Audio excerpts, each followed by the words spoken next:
Good evening, everyone. Very good. The topic today is the role of the Jewish man in the family. When we review today the marriage institution in the world in general, and even in the Jewish world, mainly in the world, we find that it's almost impossible to find couples that got married and they're happily married. Maybe 2 or 3 out of 100 are in this status. Most of the other people, either they ended up getting divorced few months or few years after the marriage, and the ones who are not getting divorced, that's basically for different reasons. They're embarrassed from the children, from the in-laws, from the society, from the synagogue, from the rabbi, from different reasons. One of the main reasons why people don't get divorced today, even though they're very miserable, is because they saw other people who went through the process and how much suffering was involved, especially when the lawyers have no mercy whatsoever today. They're mamash like sharks with no mercy. They attack everything they can. And who like me knows it, because I hear it from people who go through these misfortunate situations. They leave nothing. In divorce, the winners are the lawyers. You should remember it. So God forbid if we ever have to go through this horrible process, at least the people should be clever enough to go to a reliable rabbi, someone that has 100% status of reliable, and tell him, we want to sign a document that you be the judge, you hear what we have, what's the problem, what's the reasons for the divorce, we'll pay you for your time. It's definitely going to be a lot cheaper than what these lawyers charge, and it will be a lot less painful. But today, when people go through the court system, I'm telling you, both sides become completely miserable, and sometimes it's ended up in horrible tragedies. For the children, for them, for each one of them. Much hard to believe what's going on. The system is so corrupted, that even the side that's winning the case is actually losing. There's no winners. And why we get to such situation that almost every marriage failed, everything. I say today, if you check the statistic, all the people who smile on the way to register their name in a Rabbanut, they won't be smiling at all. Knowing statistics don't lie. It's a game of number. You know, insurance companies, they know how much to charge you in each zip code. Usually they never make mistakes. It's a game of numbers. They always make money, the insurance company. They always, in insurance industry, they always make money. In life insurance, in health insurance, they know every age, what's the statistic, how much this boy is going to cost in average, how much this family is going to be, how much damages they're going to have in your car. So if they are making one mistake in one car, they're wrong about another 1,000. So it balances the numbers. That's how they always win. Same thing here. If you know for every 100 couples, 2 or 3 will be happily married, arguments every couple have, don't get me wrong. I'm talking more than that. So in that case, why to go through it? When we go back to the beginning of the creation, we saw in the Torah, it describes exactly the purpose of life and the purpose of marriage, which is a very important part of life. Technically, if we review the purpose of life, marriage, it's in contradiction to the purpose of the creation of man. Really, if we really look at that, and I'm going to explain what I mean. In the beginning of the creation, Hashem made Adam. He made a man. Later comes the Torah and said that Hashem saw that it's not good for the man to be alone, and He created him a companion, an assistant, for everything that he needs to do. An assistant sometimes is more important than the actual man. Sometimes the assistant does everything. You know, like you have a judge, the assistant maid does everything for him. He just come and sign the papers. Or in many different things. And today it's even more important than before that we see how much it's important to find the right woman. Because this is the foundation of the house. But technically when we see what God wants from Adam, from Jewish men today, to learn Torah, to do mitzvot, to focus so much on spirituality, we have to ask ourselves, why did He give us such a mission to have a wife and children and put so much time and effort in the house when it's basically defeating the purpose of learning Torah? We always tell the guys, Right now, when you're single, take advantage on every minute to learn Torah, to gain as much knowledge as you can, because once you get married, it's going to be very, very difficult. Very difficult. Why? You have now another person to take care of. You have to bring money home. You have to fulfill her, your obligations, her wishes. You have to follow, and basically support her in the depression before labor and after labor. And there's a lot to do in a house, and a person sometimes cannot find even 1 hour to focus on his own soul. All he has to do is take care of the house, the wife and the children, and the parnasa and the work. By the time he comes to learn Torah, he gets 3 phone calls. Did you pick up this? Did you do that? Did you buy me this? Can you come help me? There's guests coming. I cannot do it. It's a problem. It's a lot of obligation. I happened to meet one guy, one Rav, very important Rav in this life, that his marriage reached the highest level a person can think of. But how many like this you have in the world? How many you can count? You can count on one hand how many people in the world really can reach such a level. How many people? How did I find out about him? He's a Talmid Chacham. You always see him at Tefillin, learning, praying. Very holy person. 100% holy, without a question. Connect to Hashem like a magnet. However, his wife, which was a very righteous woman, all his life pushed him to learn Torah. All his life pushed him to learn Torah more and more and more. She always managed on her own. She told him, I don't really need anything from you. All I want you is to prepare my next life. I know the more you learn, the better it is for me. So don't be bothered with the house. She was in such a high level. She was managing a school for girls, like Bes Yaakov school. She was in charge there. She brings parnasa home. They're not rich. They live very, very modestly. But basically, all his day was going for Torah. But he was a real learner, not somebody who play games. You sit in yeshiva and smoke cigarettes and talk on the phone. A real learner. Mamash, a servant of God. After many years of marriage, they have children, they marry them and everything, she got cancer. Sometimes Hashem takes the righteous people, instead of killing 10,000 Jews, he take one righteous Jew instead of 10,000. It says in Shir HaShirim, Dodi Arad Legano, Hashem comes to the garden to pick one rose. There's many thorns in the world, thousands, millions. Here and there you find roses. That's the righteous Jews. He picked up one instead of killing 10,000 or 50,000. Why? Because this one, on a scale, in a spiritual comparison, is equal like 50,000 others. Because the other 50,000, they do here and there mitzvah once a day, twice a day. Somebody like him make 1,000,000 mitzvot a day. Every letter that comes out of his mouth when he learns Torah, when he prays, each letter it's a mitzvah. And since he's doing it in such a high level over so many years, he's a very, very loaded man with tons of mitzvot. So sometimes Hashem takes one like this instead of thousands. It's hard for us to understand how it works, but the Torah says it. If you see a righteous person die, especially if it's young, you should know that it should have been thousands of others. And Hashem, with His mercy, it looks like a smaller tragedy. But we don't understand how it works. So she got cancer, and she was dying in a hospital slowly, slowly. When he came to sit by her, even though it was the last few weeks of her life, she was telling him, what are you doing here? Do you think you can make me feel better by sitting here? Go and learn. Don't waste your time on here. That's what the level this woman was. And he told her, no, it's my obligation. I have to sit by you. It's not, Torah is very important, but there are other obligations in life.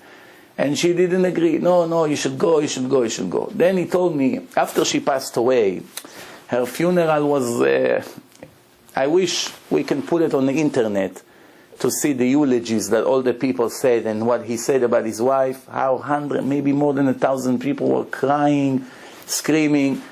It was such a wake-up call to see the stories that people had to say about her students, the girls, the other teachers. People like this, it's a role model. If you really have a chance in your life to meet the righteous people like this, there's so much to learn from them, more than you can learn from the entire Torah. Sometimes he can know the entire Torah by heart, but if you have such a rabbi next to you and you are attached to him, you learn from him a lot more. And that's how we need the zchut to be close to the right people, to see how they live, how they pray, how they do business, how they're honest, how they conduct business, how they trust God. Not only to talk, to really live it. And to see such a person, sometimes you are the luckiest person on earth. So anyway, after she passed away, one day he comes to me. He knocks on my door. He comes to my living room. He said, I need a loan for $2,000. I said, no problem. What happened? He said, until now, for 30 years, my wife was taking care of all the bills, all the checks, all the income, all the money goes out. I never wrote a check in my life. Until now, I didn't know how a check looked. All I was doing is learning Torah all my life. As we speak, he told me something that I cannot forget for 1 hour in my life. I never imagined I can hear such a thing in this generation. He told me from the day I got married until now, until she passed away, not once in my life, from the marriage until now for 30 years, I entered the store. Not once in my life. Not supermarket, vegetable store, doctor's office, never. 5 years from our marriage, I was up in the attic with all my books, only going down to the bathroom and climbing back to the attic. I had my desk there. I was learning Torah for 5 years, disconnected from this world, and most of the things I learned in my life came from that 5 years, with nothing. I didn't even see how my children are growing. I wasn't bothered with anything. Every time I told her, should I come down? She said, don't dare. Just stay there. How are you doing with the mortgage? How are you doing with the bill? Everything okay? You sure you don't need help? No. Just stay there. This life is temporary. Take care of our eternal life. Don't worry about this life. This is my job. This is a woman. Then now his second part of his life begins. In this age, by then he was more than 55 when he came. He didn't know nothing, how to write a check, how to look at the bills, nothing. Now he starts the second part of his life, you understand? But how many men has a wife like this? 1 to 1 billion, if any? We don't have wives like this. So let's be realistic, you know? Once in a while you hear a story like this. It should have been like that in every family. It should have. But it's not. The women today need a lot of attention. They need money. They need support. They need warm compliments every hour, every day. They need phone calls to make them stronger, to show them that you think about them. One day, if you go to your office and you don't call your wife 2-3 times a day to tell her how much you love her and how much you appreciate that she's going through with the kids and the cleaning and the shopping and I don't know, everything that she has to do in the house, and some wives work half a day and then they come and they have an extra job at work, that's automatically hurting the marriage. There's so much to do to make your wedding, your marriage successful. There's a lot to do. Men today just get married like animals. They don't understand that marriage is not just to be with her. Oh, I have a female. No. If Hashem wanted you to have a female, it would make you a chimpanzee. It wouldn't make you a person. It wouldn't make you a person with intelligence that knows, that has spirituality and a soul. Make you a dog. The dog, you know, she walk in the field, she move her tail, you move your tail. 2 minutes later, you have babies. Well, that's it. And then you leave the babies. The baby go by themselves. Finished. You see, it was very important for Hashem to create the house, the cell, the family cell. There's a lot to do here. Believe it or not, when a person comes in front of God after his 78 years that he's going to be here, most of the mark that he's going to get when God is giving him a mark for his life, 20, 40, 70, 90, whatever the mark is going to be, most of that going to be determined on his behaving to his wife and to his children. And everything else comes after. If this is a person that was the nicest person to the whole world, the nicest, everybody's crazy about him. He's generous, he gives charity, he speaks to people, he cheers up people in depression, he helps in yeshiva, I don't know, whatever, you name it. But he's nasty to his wife, He doesn't give her attention, no care, no help, no assistant, none of these things.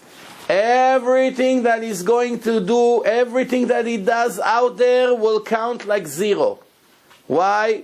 Because this is being a hypocrite. Why?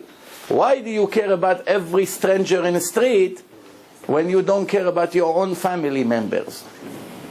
The Torah says, in every way that you do a mitzvah, there is the right order. I'll give you an example. The Torah says, Aniyei Ircha Kodmim. If you have the poor people in your town and poor people from other town, who are you obligated to help? Poor people from your town. You live with them, you see them, you cannot ignore them. The mitzvah is right across the street, right next to your door, right upstairs. What are you worried about people from out of town or from overseas right now? Right now you have people in your town, they come first. Which means if you have $100 to give, and there are two people come to you, one from somewhere and one from your town across the street, you must give it to this one. Must. Not if you feel like it. Or it's just a recommendation. That's the law. Aniyei Ircha Kodmim. What happens if two people from your town are coming? If one of them is your relative, family member, cousin, second cousin, in-law, somebody from the family, it's closer to you. And the other one is also from town. The one who close to you, it's a bigger mitzvah to help him. What happens if two people are coming to you, both of them from your town, both of them are stranger to you, they're not from your family, but one of them learns Torah and the other one doesn't? Who do you have to help? The one who learns Torah. He is more productive to the world. He is donating to the world every day a lot more than the other. By helping him, you help the entire world. The other one does nothing. He's not productive. Not that you give him nothing, you give him something. But most of what you have, you should give this one. Besides that, it's a much better investment for you. Why? Because he's going to make a lot more mitzvot with your money. And you're going to have a share in each mitzvah that he does. Everything that he's going to do, you're going to be his partner until the money runs out. There are ways. Now what happens if you have your son or your neighbor's son, they want to go to yeshiva. Both of them don't have the money. And you have only enough money for one of them. Who are you obligated to send to yeshiva? Your son or the neighbor's son? Your son. If you send the neighbor's son and your son goes to public school, for whatever reason, it doesn't count for your mitzvah. Hashem say, your own family, your own son, you don't care, you care about somebody else. That's already hypocrisy. You're a hypocrite. You understand? Parents today, by sending their kids to public school, if they only knew what punishment God is going to give them when they come in front of Him, they will give their underwear not to make them go to public school. Because to murder a boy, to take him and drown him in a bathroom, in a bath, it's a horrible murder. Nobody wants to stand next to a parent like this that just choke his baby in a bath, right? But to murder his soul is 1,000,000,000 times worse. The Torah says, Gadol ha'machti'o yoter me'orgo. Someone who makes other Jew commit sins is much worse than to murder him. To murder him would be better off. Yes, you go to prison, you get an electric chair, fine. But at least you didn't murder his soul. Murdering his soul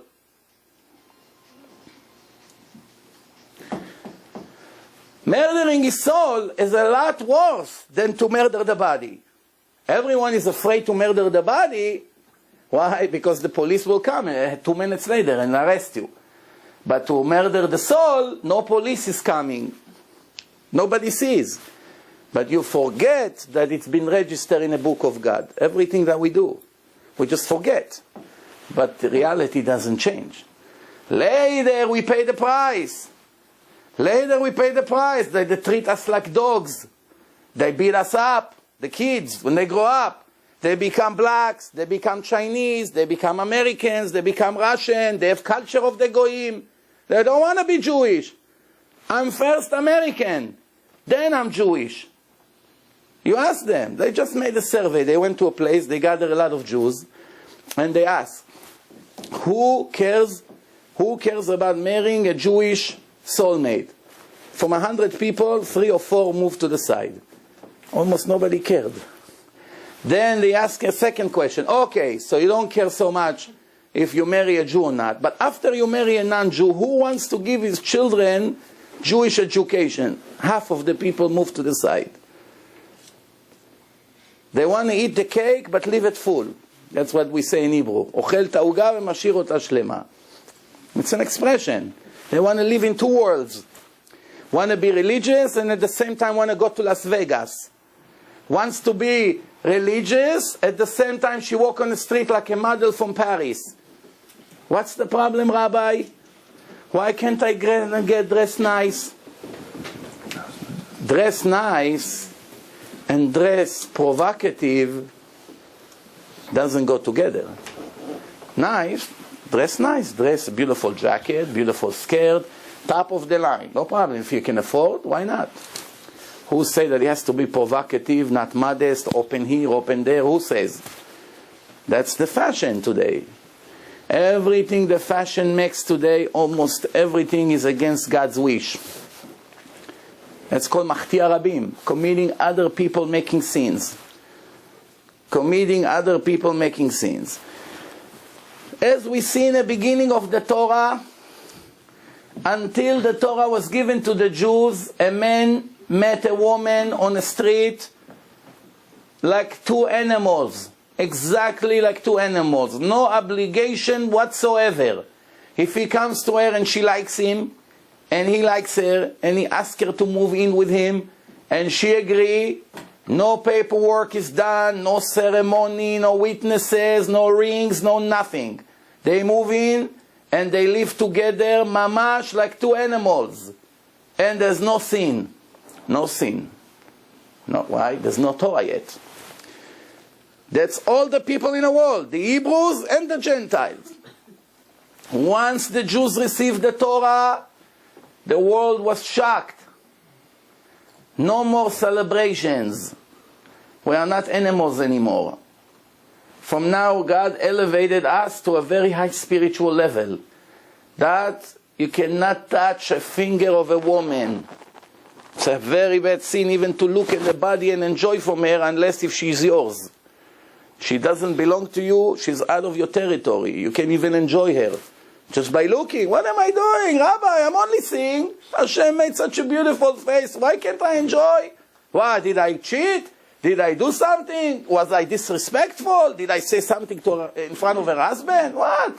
Am I calling her? What am I doing that you look at me like a criminal? Not me, it's what Hashem says. You see, it disturbs Hashem very much. You look at the ladies on the street. That's what the Rambam writes. The people say, what are we doing? What are we doing? We do nothing, we're only thinking. What's better to go and touch and to make sins? So at least we're only thinking. Wrong. Thinking is just as bad. And that's what most men don't know. They tell the wives, I'm going with friends to have some drinks. It became a fashion now.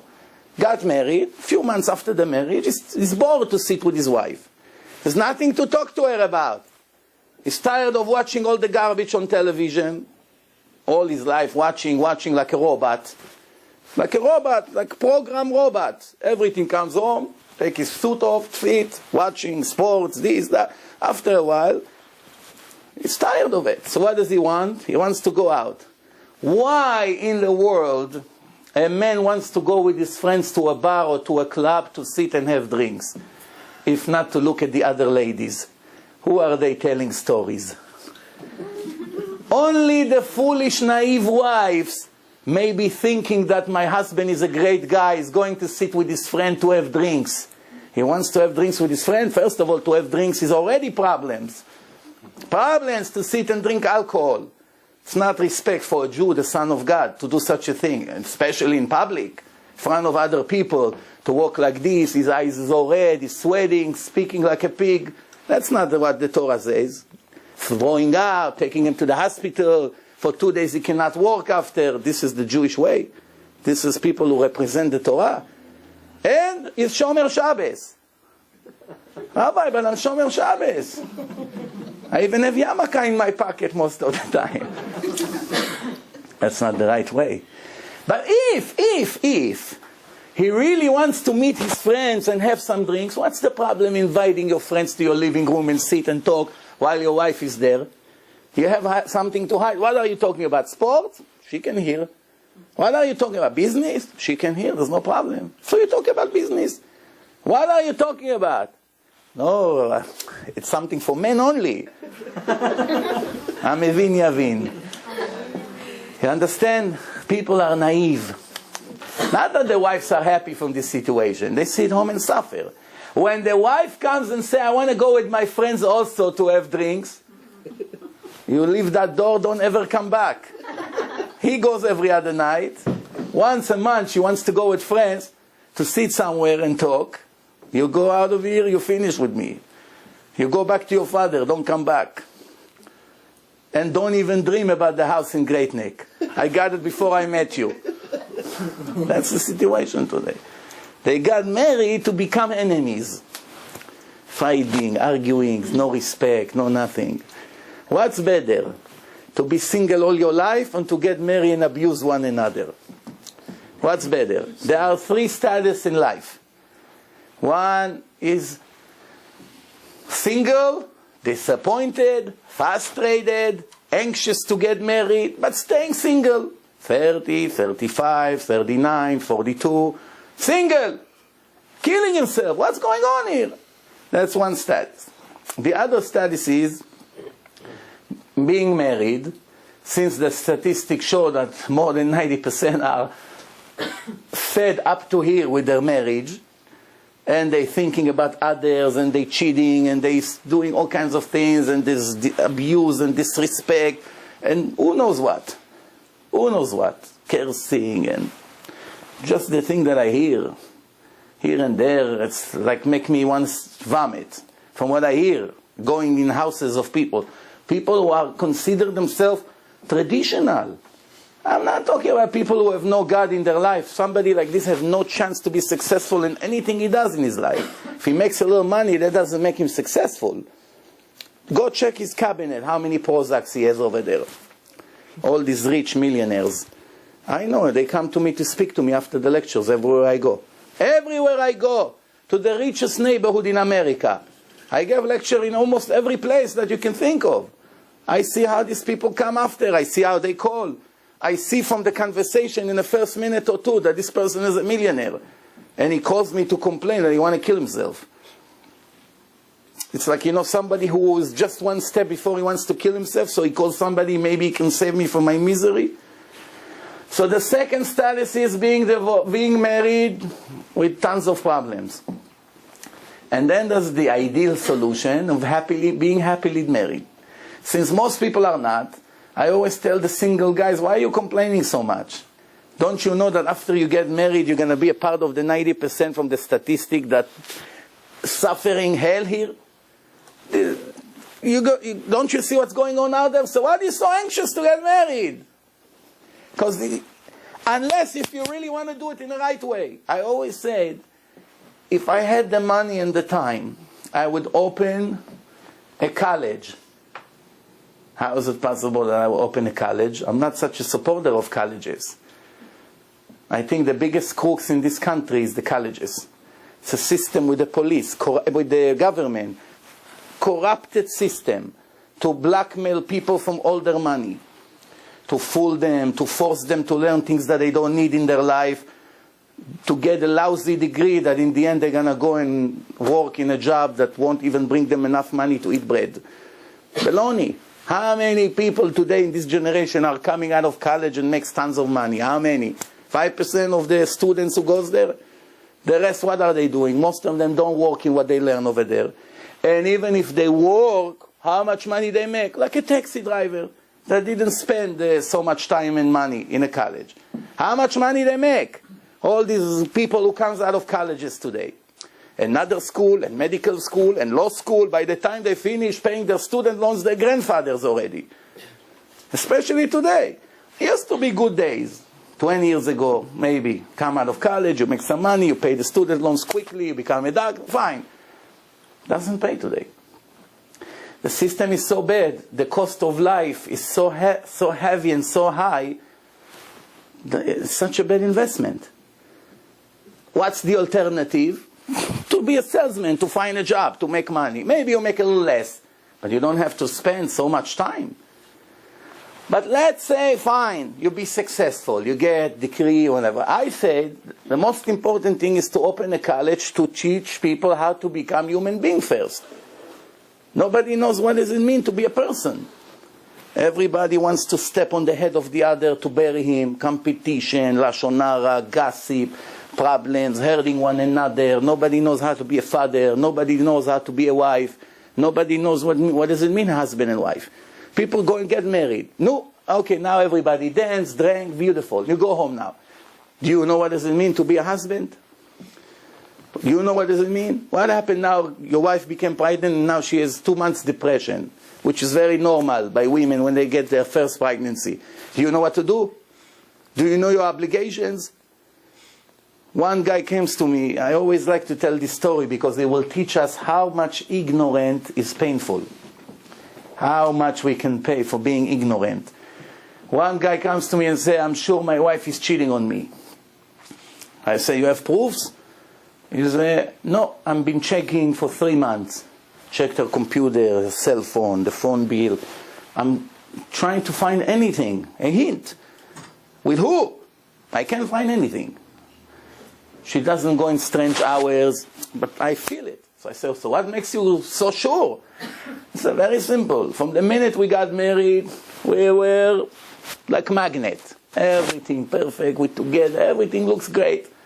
All of a sudden, she's avoiding me all the time. Every time I come close, I don't feel good, leave me alone, I'm not in a mood, and this and that. Something is not right. What? All of a sudden she became a new person? I'm thinking, Hashem with Siyata Dishmaya gave me an idea. I told him, I have a feeling that your wife is not cheating on you. But I want to ask you a question. He said, what? I said, did you tell your wife since the problem begins, just before, that she gained weight?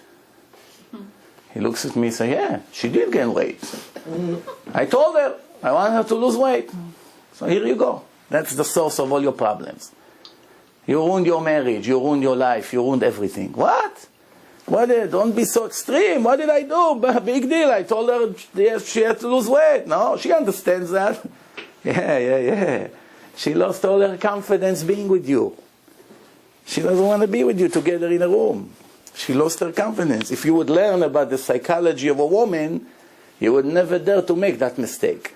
Few things you never tell a woman. In 1 billion years.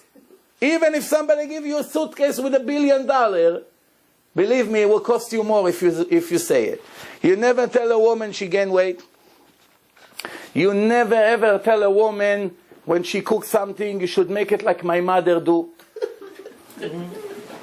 There is going to be a very heavy price for it, to pay for it. You never tell a woman when she bought something to wear, I don't like it. Never ever. And you always have to make sure you give her compliments, even if 99% of your compliments are all lies. It's a big mitzvah. Here you go. There is a big mitzvah to lie. To lie to your wife how great her food is. You don't like it, you want to vomit, fine. Go vomit later. Right now when you sit, wow, delicious, great. Now I know, so what, I'm going to be stuck with this food every day now? I tell her they're great. No, be clever. Tell her, look, can I express some of your other great things? If you see that your wife is very not talented, get somebody that knows how to cook on the side, have a talk with them. So I want you to be a little bit friendly with my wife and teach her some good recipes. As long as she doesn't find out that he came from you have to be very careful.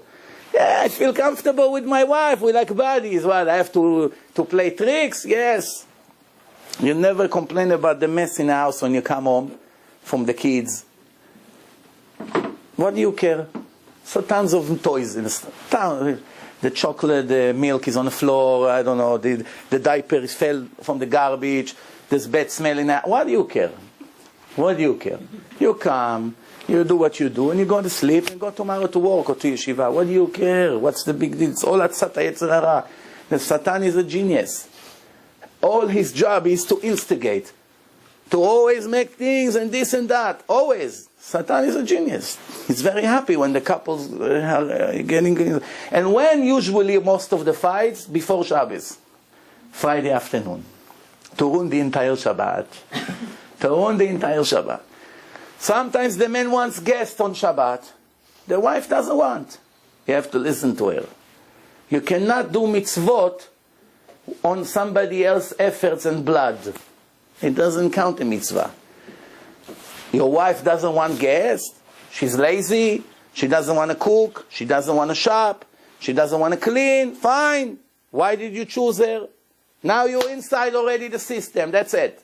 Now you have to live with what we chose. It's not fair. It's like a woman who go and become a prostitute. She become pregnant. To avoid the inconvenience, now she wants to make an abortion and murder the baby. Just because you made mistakes, you have to live with your mistakes. You cannot make a larger mistake to correct, to eliminate the first mistake. It doesn't go that way. You chose your wife like that. Yeah, now you work with her. You get her books about the importance of having guests, hospitality, about being a hard-working woman, about not being lazy, about the sickness of materialistic life and shopping and all these non-modest clothes that she buys. You work with her. You get her the right people to work with her, the Rebbitzin, the lectures, you find the right CDs, you buy the right books, you give it to her, it's going to work out. Almost every person has a conscience. Even Imach Shimo Hitler, Imach Shimo, the biggest monster in our time, even he had conscience. How can it be? Somebody like this had conscience? I'll give you a proof. His assistant wrote a book about him. It's in the libraries, you can get it. Inside the book, my wife comes the other day, she shows me, you can't believe this. When he went to the dentist to do root canal, or he had ear infection that they needed to take something out of his ear, is in a horrible pain. You need anesthesia. He told the doctor, no anesthesia. The doctor said, why no anesthesia? You want to feel horrible pain? He said, yes. He said, why? My soldiers are suffering in a war now, in a snow, running, shooting, fighting, killing themselves against the enemies, and I'm going to get anesthesia. I have to suffer just like them. You understand this monster? Even this Imach Shimo v'zichro. Yes. That's what he says. What if she's lying? You understand? Maybe he's lying. Could be. Right. It's not the Bible, that book. Let's put it that way. I won't put my hand and swear.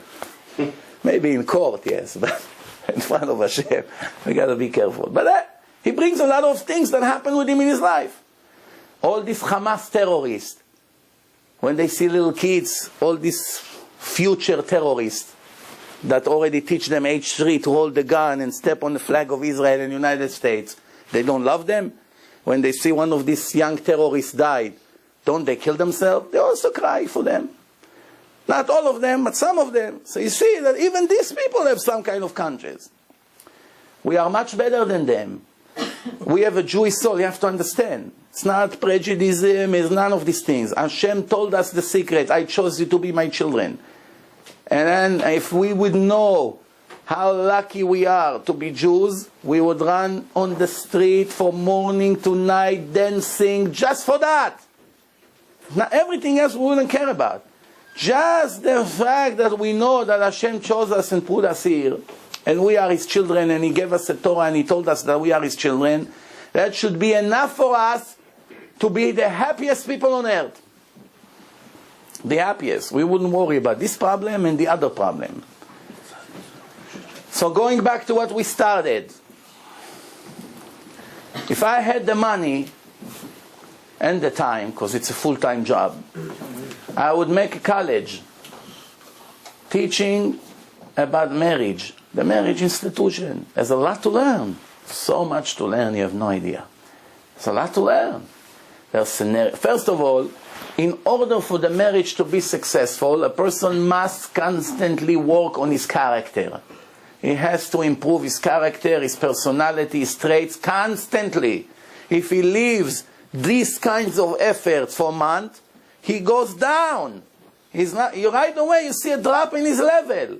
For instance, if a person works on his anger, he works on it. He learns Musar every day, he listens to tape, he's penalizing himself every time he screams or says something that he shouldn't do. So you see he's trying to cure the problem. 1 month you see constant improvement. He used to scream 20 times a day, now only 3 times a day. And his wife noticed the difference. Well, Baruch Hashem, you're much more calm than you used to be. Very good, I'm happy. Then he gets to a situation that he's only angry once a week. It's almost perfect. Then he stopped. For 1 month he stopped. He goes back even worse than what he was. The Torah, it's like antibiotic to the infections that we have. We have many infections. Stinginess, being angry, laziness, no faith, gossip, being happy that other people is drowning. There's a lot of cancer in us. The Torah can cure everything. The Torah is the cure for everything. There's nothing that the Torah cannot cure. Some things it's harder to cure. Yes, it's true. Some desires are very strong. Desires for women, desire for food, homosexuality. It's very hard to correct this sickness. It's a sickness. And don't let them ever fool you and sell you that's nonsense that they're born like that. It's true that they have a higher desire for the wrong things, but it can be cured 100%, and I had siyata dishmaya to cure some of them, and they got married. And they became perfectly normal. It's all in the head. It's a lot of work. And they need constant treatment. I'm not saying no, but the Torah can cure anything.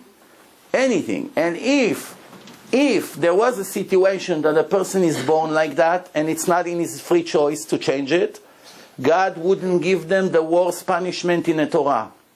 He wouldn't say to stone them to death with no mercy, and he would never say that they lost their share to the world to come, that the soul get cut out of his nation. He would never say it. He only gave punishments to things that we can correct, and we didn't.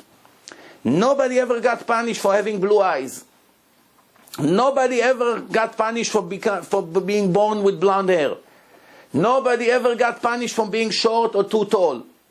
Why? God knows. He created us like this. It's not in our hands. That's why there's no punishment for that. And also no reward. Reward and punishment come for your achievement, for your performance, for good or for bad. There's always 2 sides to the story. You're successful in correcting your personality, you get a huge reward. You didn't do anything about them, you pay the price. But there's a double punishment here. One punishment is what God is going to give us after we fail and we come in front of Him to our trial. But the punishment begins instantly. When you are stingy, you suffer right now. Forget about the punishments later on for not correcting it, which was a part of your test. Forget about that. Right now you suffer. Everyone you see with a nice car, it kills you. Every person that has a prettier wife than yours, it kills you. Every person that has a nicer house than yours, it kills you.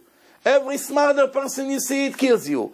People are successful in business, they got promoted. Everything you hear, it bothers you. You read about somebody on the news, it kills you. You hear that somebody successful collapse, it relaxes you. Why? You are very sick. You're a sick person. Most people don't recognize it as a sickness. But that's the real mental sickness. Not somebody who talks to himself. Someone who talks to himself is not necessarily a threat to society. Someone that is stingy, somebody that is cruel, somebody that is very proud of everything he does is much bigger danger to us than someone who's talking to himself or that doesn't think always straight. No. It's much bigger danger. What's the difference between the law, man-made law, to the Torah's law? What's the difference? Every constitution in the world, every system, every justice system, United States, Europe, even the modern Israel today, the law is designed to protect society from the criminals. You have a murderer, the law is designed to protect us from them. From the thieves, from the rapists, from the murderers. That's why there's jails. It's a whole system. To isolate them, that they won't murder us, that they won't rob us. That's the system. The Torah has a double achievement. The Torah is designed to protect society from the criminal, just as like every other constitution. But the Torah mainly wants to protect the criminal from himself. The criminal from himself. That's what the Torah is. The Torah is designed to take the murderer and protect him from his own evil inclination and educate him and make him not a murderer and overcome all the negative that he has. If a person comes to learn Torah.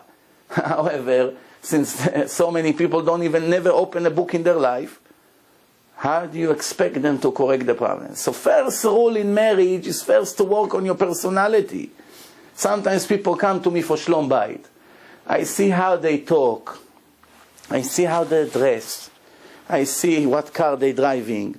I see about the style of what's important for them and what's not important for them. I know right away it's a waste of time. For me and for them. For me and for them. What's the point now? Try to make peace with them until another hour. Can you make a peace between the cat and the mouse? How long that peace would last? How long? Can you make a peace between a Jew and an Arab? Impossible to make a peace. Why? In their book they say that it has to destroy us. You want to make the peace, you have to cancel their book. It's not realistic. Don't waste your time. That's it. We have the Torah. They hate us for that. They have a different book. They want to take everything that we have. And that's it. So what's the point of talking to them? Tomorrow he's going back to his book. Again, his anger comes back. It's never going to end. If you cannot take the problem out of the root, why are you wasting time? If you have something rotten, you cannot correct it. You have to take it. You know, one guy, the Gemara brings a story that when the Romans, when they came, they occupied the whole world. So the Caesar called all his advisors. And he gives them an analogy, a story. He tells them a story. Soon we'll understand what's behind that story. He told them, someone that has a nemek. You know what a nemek is? Nemek means no blood goes to a certain part of the body, and after a while, it becomes hard like a rock. It's a dead part, organ. You have to cut it. If you don't cut it, it spreads to the rest of the body and kills the person. That's called nemek. I don't know the right word in English. You know what I'm talking about?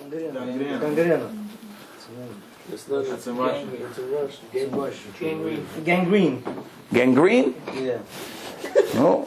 Americans, only one knew the right word. So I'm good. I'm in a good situation. All right, good. So, gangrene. What's gangrene? Gangrene? Sounds like gangster. Gang. All right. Anyway, you got the point. No oxygen, no blood goes to that part. It becomes numb eventually. That's it. It's a dead organ. If it's a hand, you have to chop it. If it's a leg, you have to chop it. If not, it gets worse. So the Caesar is telling them, a person that has it, what do you think it's better to do? To chop it off? Or to live with that as long as possible, even though one day he dies, but at least his body is complete. Everybody got the point. What was the point? The point was that he occupied the whole world. It's fine, because they're all goyim. Goyim and goyim, so he occupied them, they pay him taxes, they live in peace. Now he came to this weird nation, the nation of Israel. 2 million Jews in the Holy Land. They have a temple, they have sacrifices, they put tefillin, talit, beard, peor. Very strange. It's like a nemek in a body. What should we do? Should we chop it off? We mean I should destroy them and leave no memory to the Jews? But then, I occupy the whole world minus one country. Because all the world I left them and they pay me taxes. Here I had to kill them. So it's like missing a part from the body. Or I should live with them But the Jews, they will eat us from inside. It's growing. It's like a cancer. They grow and grow and grow until we lose the argument with them. We lose the war. That's his question. Everybody got the point. All the advisors right away say, Your Majesty, you have to cut the part from the body because it's growing. There was one guy over there. His name was Ktia. Ktia Bar Shalom. That's his name. Ktia Goy. He got the point, and he liked the Jews. He knew that they are the chosen people, so he wanted to protect them. So he told the king, Your Majesty, if you cut it, in history, it will be memorized that you couldn't handle them like all the other nations. You were so afraid from them that you had to kill them because you're afraid to keep them alive. Why don't you keep them, even though it's a namek in a leg or in a body, you keep them under control, and everybody said that you occupy the whole world. You don't have any missing parts from your kingdom. So he told him, I liked your answer the most, but someone who wins in the arguments against the king must be killed. That's the logic in the old days, 2,000 years ago. Take him to die. How they used to kill people? No. No. Listen good. They used to put them in a building and take shovels with sand. You know, when you take sand and throw it in the air, what happens? It spreads all the dust in the room. There's no way to breathe. You try to breathe, the sand choke you from inside. After 5 minutes, you can't breathe, and they kill them. Very cheap, inexpensive way. That's how the Christian church choked Galileo. Because some of his scientific discoveries they didn't like, because it's disproved them. So they took Galileo into their house and choked him. And they killed him like this. But that was a very old way to kill people. So on the way, they take Tia Bar Shalom to die. They're holding him. There was one rich lady, Goya, non-Jew, standing over there and started to sing a song. She's trying to pass him a message without them realizing what she said. Because if she comes and tells him something to the favorite of the Jews, they'll take her with him. So she's starting to sing, what a shame that a boat full of merchandise come across the ocean and reach the port. And just when they're about to bring all their merchandise into the land, they realize they forgot to bring enough money to pay their tax, their duty. Now they have to go all the way back. What was the whole traveling for? Waste of time. He got the point right away.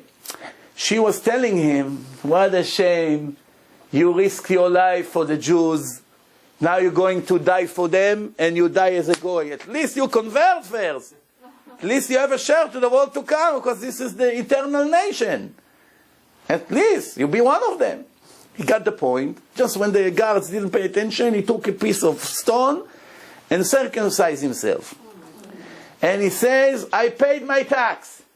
The Gemara says, Rabbi Yehuda Nasi, the president of Israel, was standing there watching and started to cry. And then he says, Yesh Adam koneh olamo berega echad. Some people are lucky, they live all their life in the wrong way. There's one key moment in their life. One key moment. And that's that second. If they make the right choice, they got their ticket, they materialize their ticket and go express to heaven. And everything else they did until now doesn't count. All the negative. In 1 minute, he heard an echo come from heaven. Ktia Bar Shalom mezuman lechaye haolam haba. Ktia Bar Shalom is welcome to life of eternity. You understand? So this guy, he saved the Jews from getting killed. He's going to get killed for it. With or without his circumcision, obviously that's not the point here.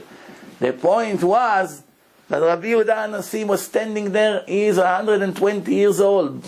All his life learned Torah. He was a billionaire. He fed all the people. All the poor people were coming to his palace. He has a very big house with full of servants, table from gold. the best stuff on earth in his house. And this is in a generation that almost everyone was poor. And he gives to everybody. He wrote the Mishnah. So many stories about him in the Talmud. And he's not sure. He's not sure that he has still VIP to the next life. We are all sure. We are 100%. Rabbi, mamash. You know, I'm just not sure where I'm going to sit. Between Moshe Rabbeinu and Yoshua ben Nun, or between Rabbi Shimon Bar Yochai and Rabbi Akiva. I didn't make up my mind yet. I'm not sure yet where. Maybe they put me on a stage. I don't know. We all 100% sure that we're righteous. I always have people say in the lectures, Ani tzaddik. I say right away, someone who say An tzaddik, for sure is not a tzaddik. You don't have to know him. Don't have to know him. Somebody ever come and say Ani tzaddik, right away you put your life on it, that is not. Why? A real tzaddik never show off. Somebody that comes in public and show off about, I know one speaker, when he was 18 years old, he was already wearing a frock with 2 buttons in the back, like pretending he's an important rabbi. 18 years old. And then one time he went to give a lecture somewhere, and the place where he gave the lecture, there were many, many pictures of old rabbis, the most legendary, famous rabbis. So he told them, maybe one day you're going to put my picture between all these names. They got rid of him. They realized, why am I bringing this guy to give me musar? He has first to worry about his own problem. Ego is one of the worst problems in life. Most of the problems in marriage, if you really search carefully, comes from ego. Most of it comes from ego. Even anger comes from ego. Ego.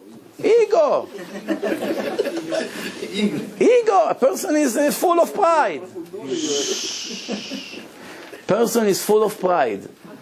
If somebody disrespected him, what happens to him? His blood is boiling and he begins to shoot. Somebody comes and says, Rabbi, don't look at me like I'm crazy. I'm only get angry when people get me angry. I told him, of course, if you would get angry when nobody gets you angry, you need a mental place. Who gets angry when nobody talks to him, walks in the street, and all of a sudden he gets angry? Of course, we all get angry when somebody did something to us. That's when the Torah comes and says, calm down, who are you? The more you hold of yourself that you're somebody special, the more you get angry about every little thing. If you know you're a slave, you're nothing, you're nobody, you're down to earth, people step on you on the street, you have any speeches to give? He got me angry, wait until this guy is going to fall into my head, I'm going to show this guy. No, you're down to earth, the slave doesn't talk. Ani man de amar, I'm the boss here. But somebody who's humble, even when he hears that he can say something smart, he doesn't care, sits in the corner. Sometimes you see in the yeshiva guys, they sit and learn, they know better than anybody. When there's an argument, they never push their nose into the argument. All the nobodies that 2 days hardly know how to open the book, they scream, they argue, they jump. And the people who really knows everything, they're not pushing their business. What am I trying to prove? The Gemara says, Istera belagina kish kish karya. One coin in a tzedakah box makes a lot of noise. When the tzedakah box is full, no noise. But there's only 1 penny inside. How much noise? When the person's brain is empty. How do you know what's the most important things in the life of a person? How do you know? You don't know the person. Somebody came from overseas, is staying in your house for 1 or 2 days.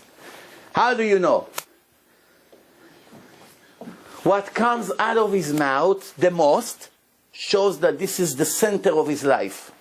If he talks about sports all the time, this team, basketball, the championship, the playoff, that player, you heard what happened? That player was bought and he's going to make such and such, and the playoff is coming in this day, and the stadium, and they didn't sell he knows everything. That's the most important thing in his life. If he speaks about the ladies all the time, did you see that movie star? Did you see that girl? Did you hear who? All the time he speaks about, that means that he's sick in that problem. If he speaks about himself all the time, I did, and me, and I closed the deal, and I taught him, and thanks to me, and I donated, and I open up, and I'm opening, then you know, his whole life is around himself. Sometimes by the way the person look, you don't need him to open his mouth. By the way he look, you see what sins he does the most. I won't tell you because maybe some of you get offended. If you want, you come to me after the lecture, I tell you the signs. But from the way a person look, you know what problems he has in his life. Like one time I told a guy, it's about time you stop going to the clubs and making scenes with the girls. He looks at me like I'm an Eliyahu Navi. No, I'm not a prophet and don't have Ruach HaKodesh and I don't see visions. Very simple guy. The Torah told us certain things indicates who you are. The way you walk, the way you talk, the way you dress, the way your hair is. It shows everything about you. What do you think? Even body language. Body language comes from the subconscious. People don't realize certain things that they do while they're walking or when they talk or when they eat, or the way they move their hands, or the way they touch their nose, or how many times they touch here and there. Everything indicates what goes through his mind. Comes from his subconscious. He doesn't realize. But later, if you show him a video on himself, you can tell him, right here you were thinking about this. How do you know? Right here you were thinking about this. Right here this guy was coming closer to you and your friend and you didn't like him. How do you know I don't like him? How do you know? I didn't tell him that I don't like him. Actually, I was very nice to him. Yes, you were very nice to him, but your body already showed what you think about him. Or, to become a good speaker, one of the very recommended things to do is to learn body language. Why?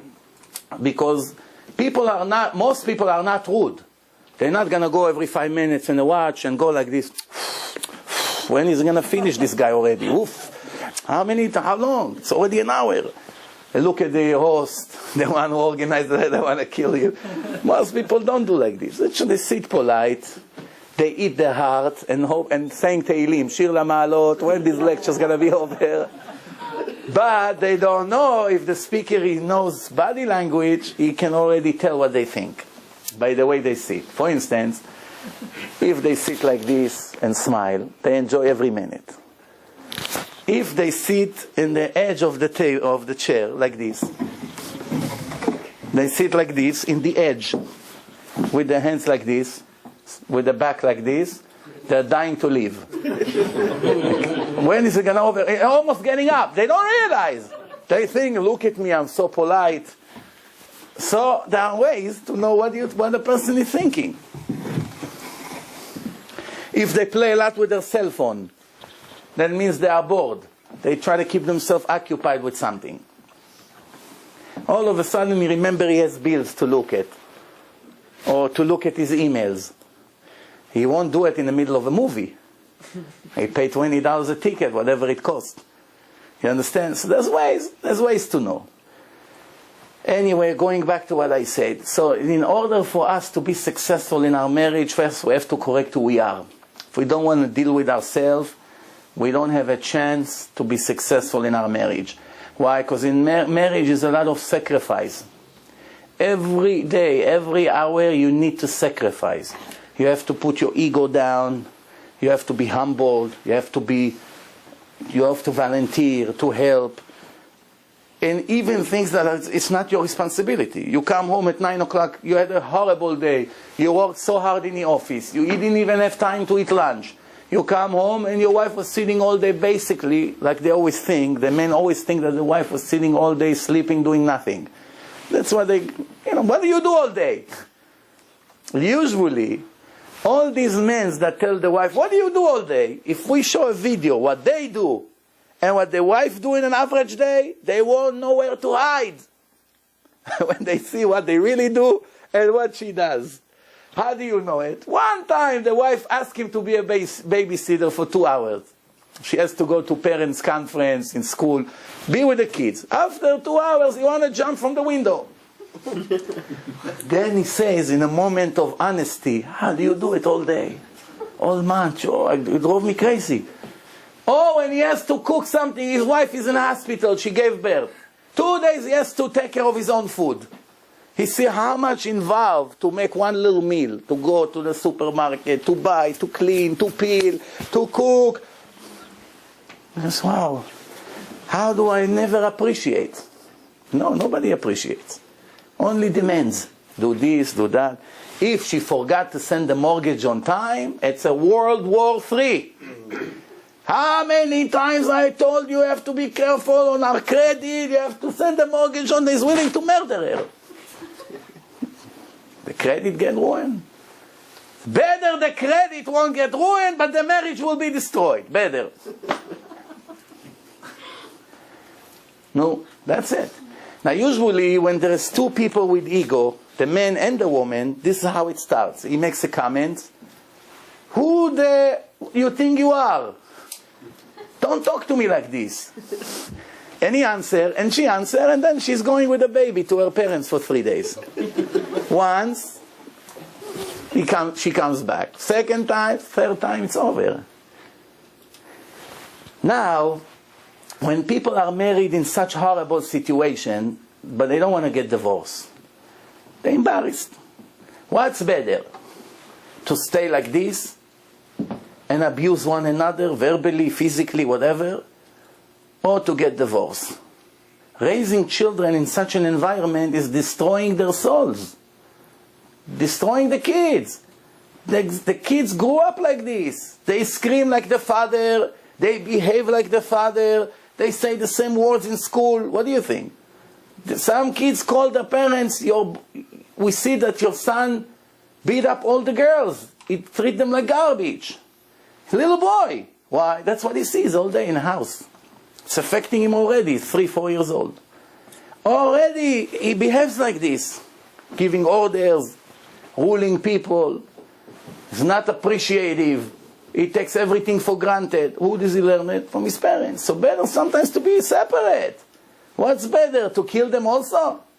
It's true that kids that grew up in a divorced house, it's a broken house, it's not good. People need father and mother. But if the father and mother are worse than lions and tigers, of course it's better to grow up in a separate house. What? Better to grow up in the same house that all day they hear is curses and disrespect? Not to talk about men that come 3 o'clock at night, drunk, with alcohol smell or drugs.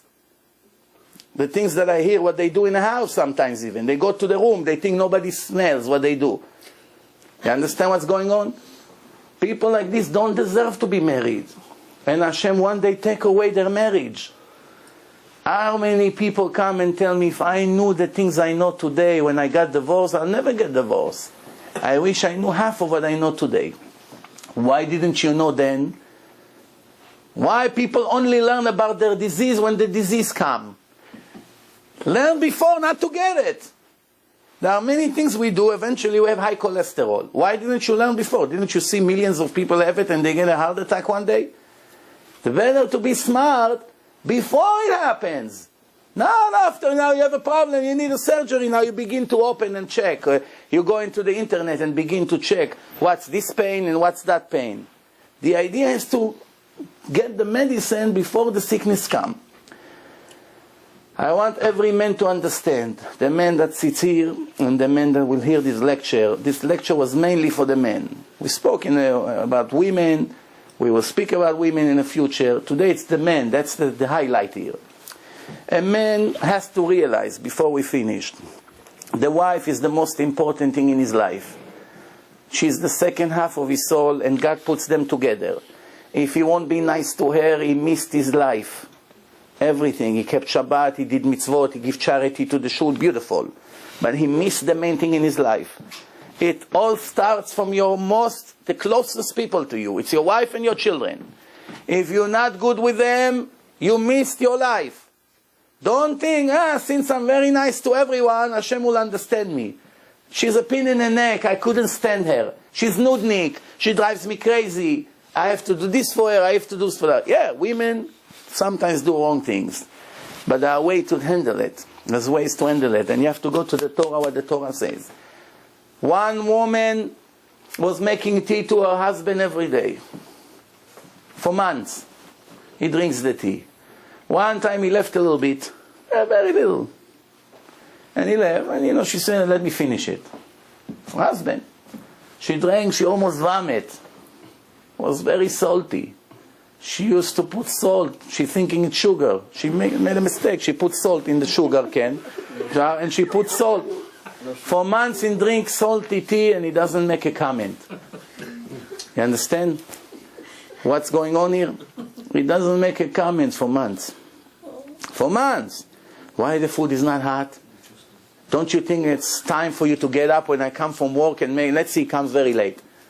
Why are you bothering her? Just make yourself a little sandwich with a piece of cheese and finish. What is the big deal? No, I have to have a very important dinner. What?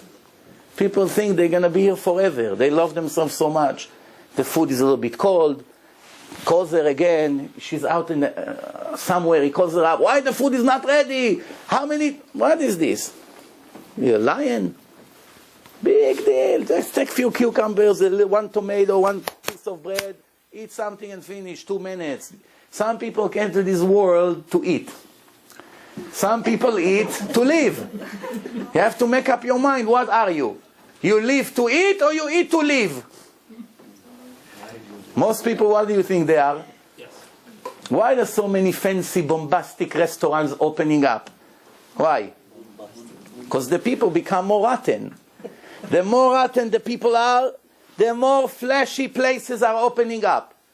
If people will be humble, do you think they need all these fancy restaurants with all these $1 million special lights and this and that one? Only to put few pieces of things in my stomach, I have to go in all this show. What for? We're becoming worse and worse. Worse and worse. I want to tell you something. If you listen to the news in Israel for 1 minute today, 1 minute, what people are speaking on the radio, on the television, in the newspaper, or the comments of the people in the internet, if you're smart, you'll be depressed for a year for what you see. If you take today the chief rabbi of Israel, that learned all his life Torah and he knows thousands of books by heart, if you see what they speak against him on the news, you get goosebumps all over your body. How can it be? Even the Arabs won't speak against that rabbi like this. The Arabs. Maybe if they have an opportunity to kill him, they will.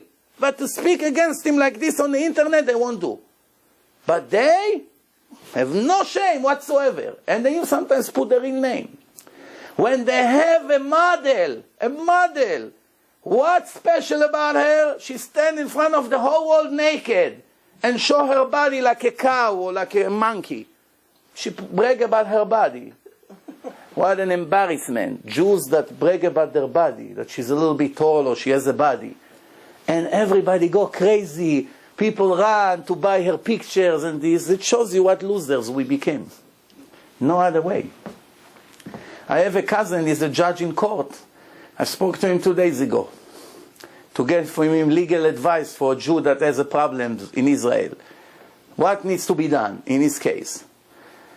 Poor Jew, American Jew from Pennsylvania with his wife becoming religious from my website, fully Orthodox.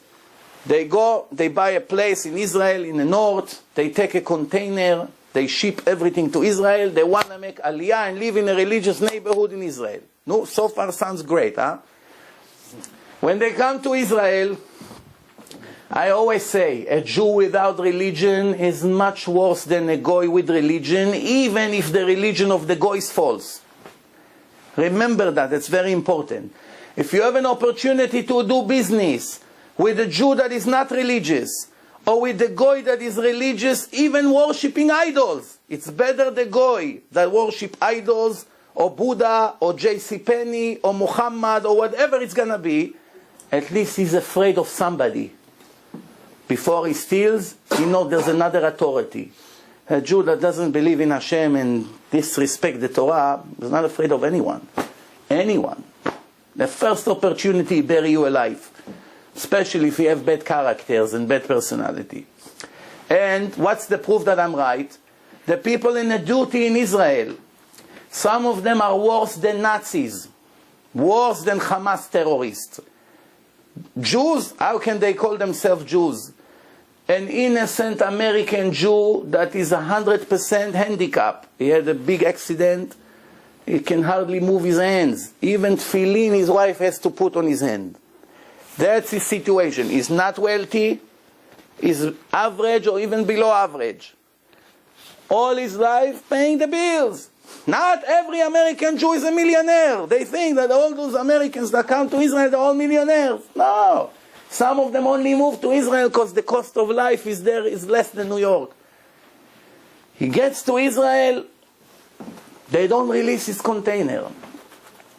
50,000 shekel they want penalty. To destroy him completely. He made aliyah in his age. Why? He had a bag of pennies. And some seeds. You know seeds that you can plant in the ground and make wheat?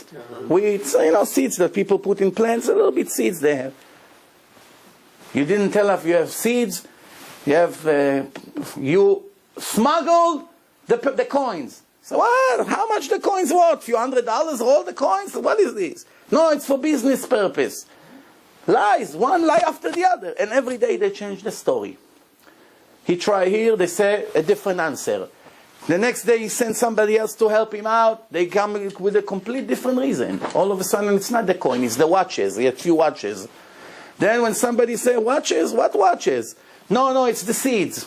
The next day, no, it's not the seeds. It's because we had to inspect the container 3 times. What is it, my problem?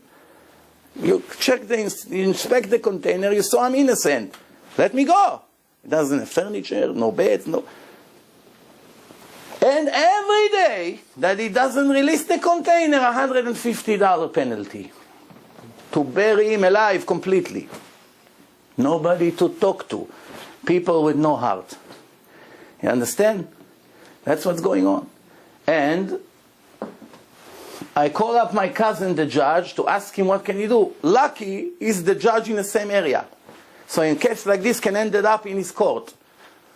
So I wanted him to help me out, to give me advice, who to talk to, what can be done according to the law. So I asked him, what's going on with the crime in Israel?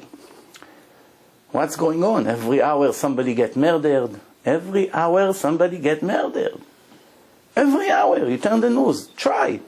Every hour you turn the news, not to talk about all the other things. And even the religious people are going down worse and worse and worse every week. You see on the news, horrible thing. People with black hats and beards, they touching kids, they do all kinds of molesting things. You want to, from the embarrassment, you want to kill yourself. Can't take the embarrassment. You're not the criminal. They are the criminals. But you feel they're representing us. They show them all over, Chilul Hashem like this. So I'm asking him, what's going to be with the crime? So I want to remind you that New York is nothing better. Which I'm not sure anymore, if he's right or wrong. But I told him, New York, nobody ever said New York it's an ideal place to live as far as crime. But Israel used to be clean. Once a year when somebody got murdered, the whole country was shaking. This is his answer. He's right. He said, we used to be a special nation. We did so much. We were trying so much to be like, imitate the Goyim, to become one of the nations, that we became like them. We're just another nation. That's it, nothing else.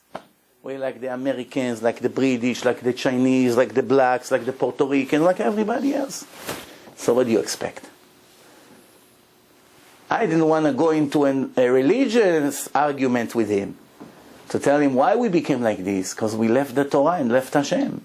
If we follow the laws of Hashem, we would dare to touch a little boy? We would dare to murder a person?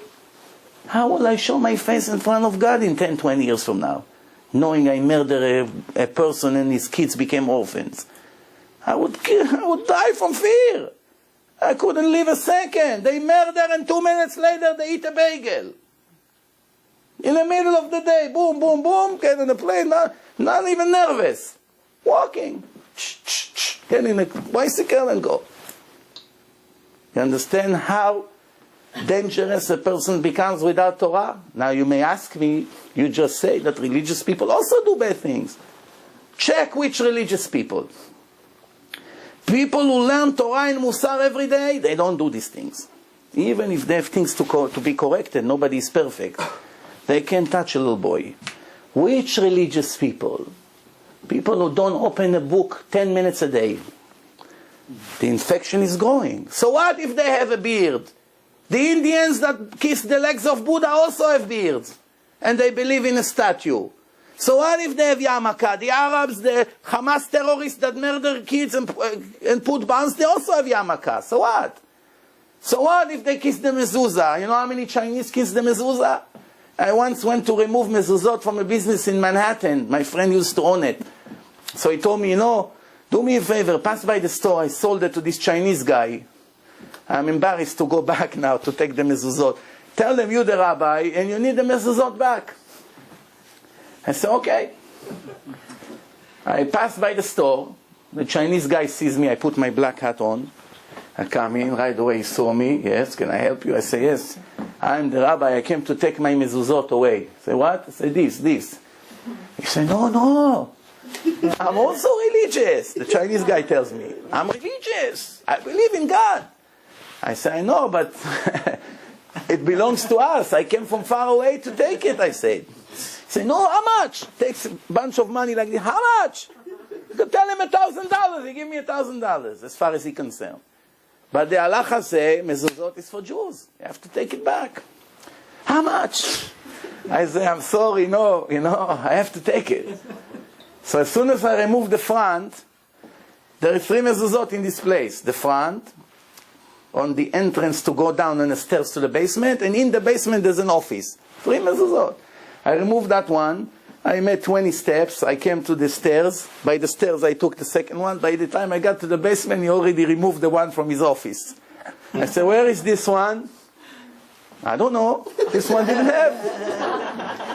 You understand? A Chinese. He wants the mezuzah. You understand the point here? The point is, when you don't learn Torah, men and women, you're thinking. You don't realize, but you are thinking. Add on top of it all the things that we see and hear around us. The streets are not clean. Everywhere you go, the music is dirty. Can you find one song today that is not dirty on the radio? Everything is bad words, this word and that word, and the kids are hearing it, and they begin to speak like this. Sometimes you hear president speaks with these words. The other day my son say a word, they almost kicked him out of yeshiva, and I heard Obama speaking with this word. I'm not American. I didn't know that this word is supposedly a bad word. Nothing. Believe me, if you hear this word, you laugh. But for holy people, it's a very bad word. They're still holy. They always been. They didn't change. They did not become corrupted like the world because they are disconnected from this corrupted world. But we are so affected for what's going on out there that sometimes we don't even realize. You see, I want to ask you a question. A religious guy that goes to buy a suit. A real religious guy go and check the brand name of the suit? Or he just buy a normal good suit? Good, nice one. Looks okay, matching the size, fine. No, for the name he's going to pay $2,000. 5 minutes later, a poor person will beg him on the door, help me, I'm starving. Give him $2. Please, do better. Here, $2 more. No, please, you know how far I walk to see you? What is it, my problem? What do you want from me? I'm your father? Give him another $1. Okay, leave me alone, I'm busy. Some of them already have a system. They put sign on the door. No tzedakah, only Monday between 8 and 9. Like the poor person can wait until Monday. By Monday he will starve already. You understand? By Monday he will starve. Okay, so now when the light went off, that's a sign that the lecture is over. Very good. Sign from Shamayim, no problem. But, you know me. When the time is, the buzzer was sounded, I heard the buzzer, I push another story to send you home with a smile. I gave you some atomic bombs in your face today. Now, I'll give you a nice story. No, that's okay. No, it's good. That's okay. It's better to see you that way. They see you better with the light. They see me better. There's nothing to see. What? Not to see. All right. Anyway, one woman in Israel,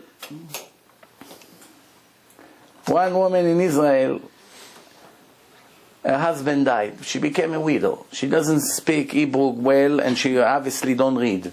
She's an immigrant. The banks begin to send her notes about she's not paying the mortgage.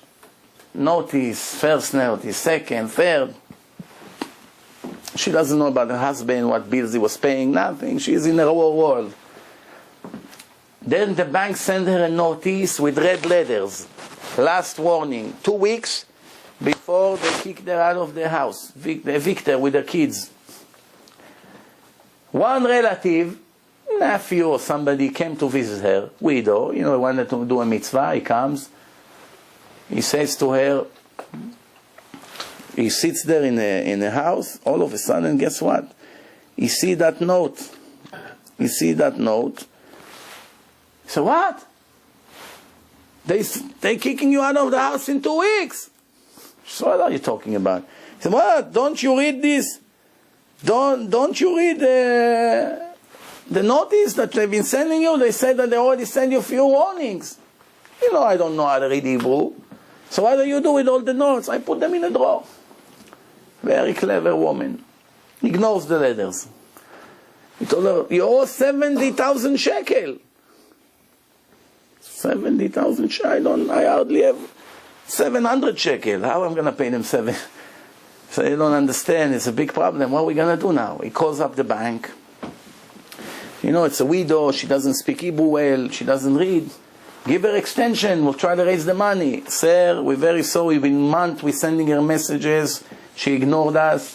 She should know better that you don't ignore letters that come. There's nobody to talk to. 2 weeks, the house goes on auction. Finished. So he calls up a lawyer. And he tells him the situation. Have mercy on her. So the lawyer agreed just to take 700 shekel to meet with her and give her an advice to contact the bank and stop the process. So he told her, you have 700 shekel in your bank? He said, what do I know? Do you think I ever knew what the money situation? My husband was taking care of everything.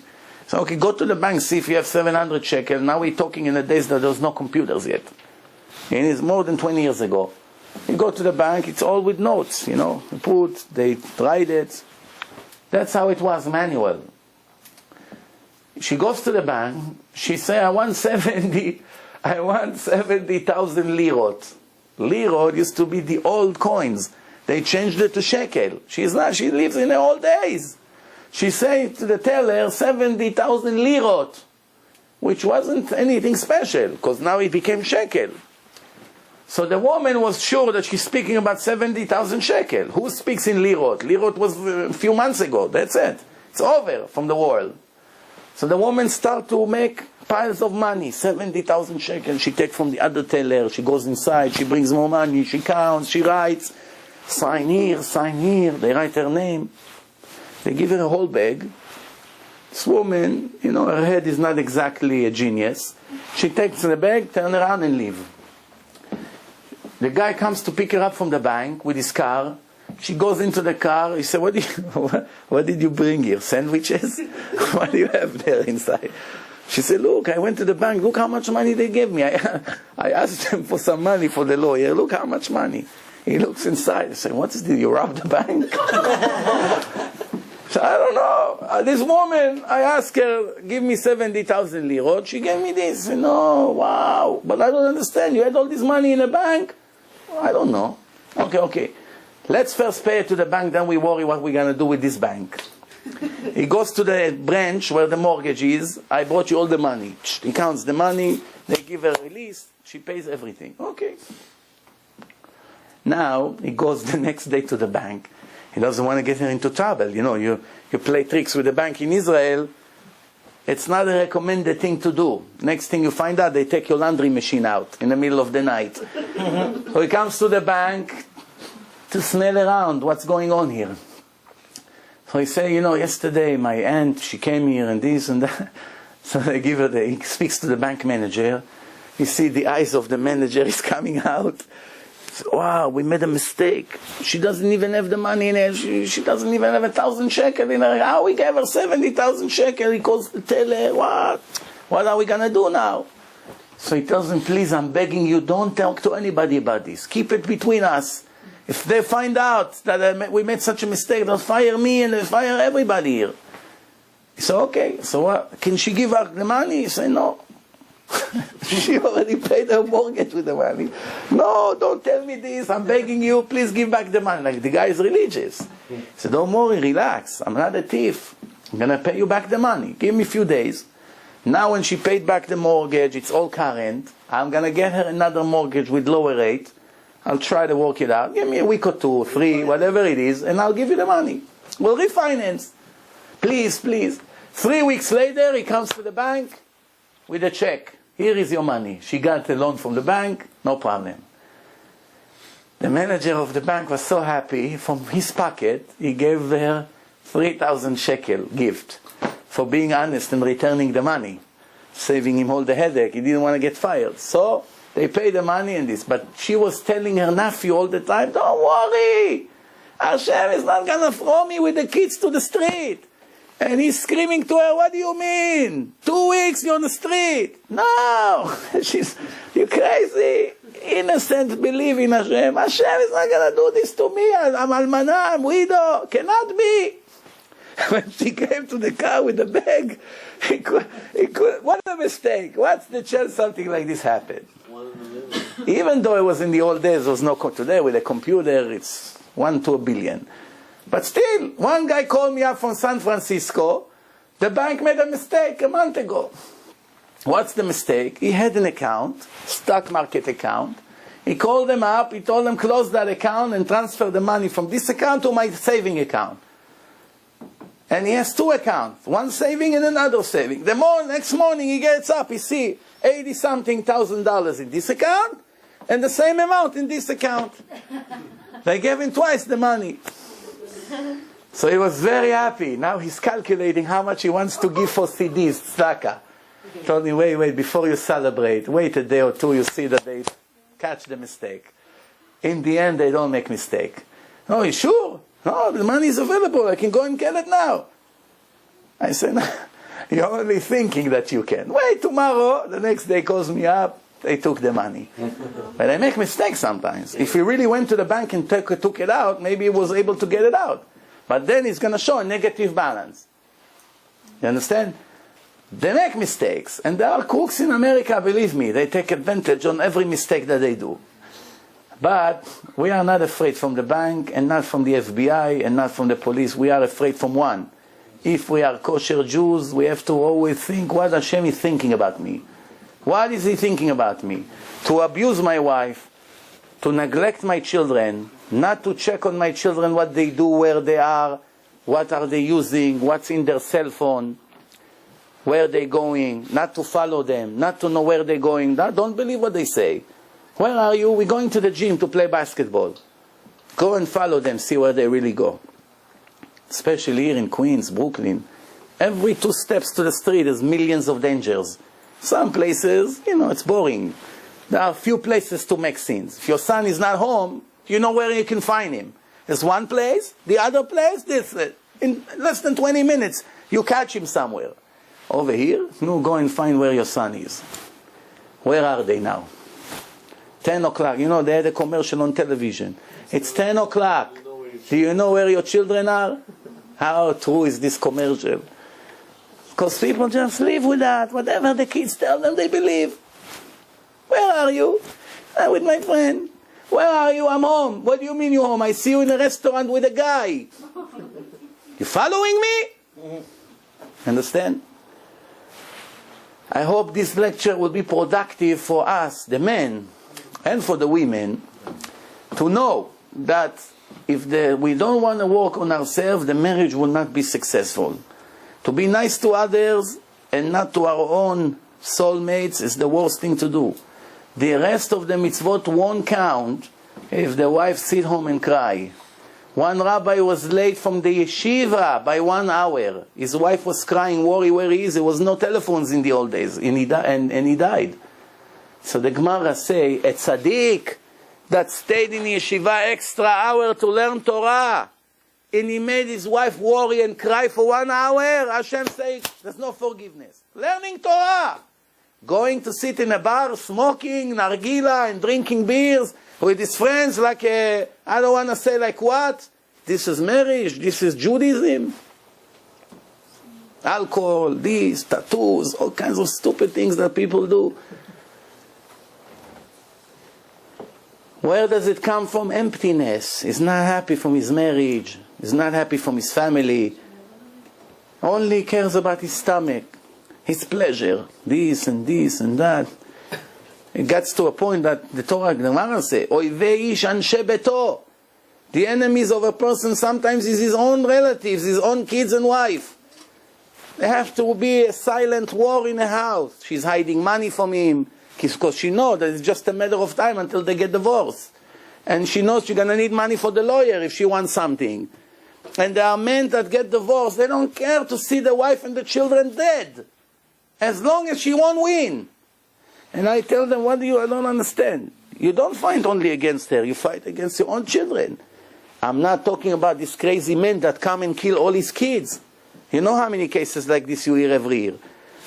I won't take them, she won't take them. And he kills the kids, he counts the kids, everyone. It happens in Israel, it happens in America, it happens everywhere.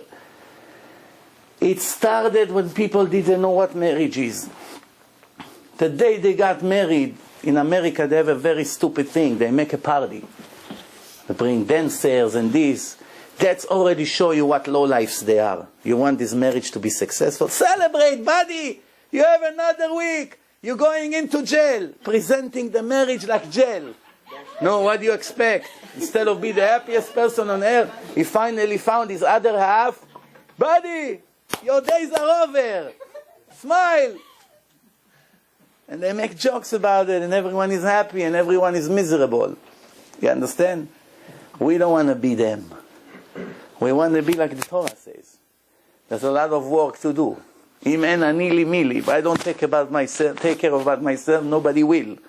You got to start take care about yourself, about your family, about your future, about your marriage, because nobody else will do it for you. Thank you very much. Thank you, Levi, for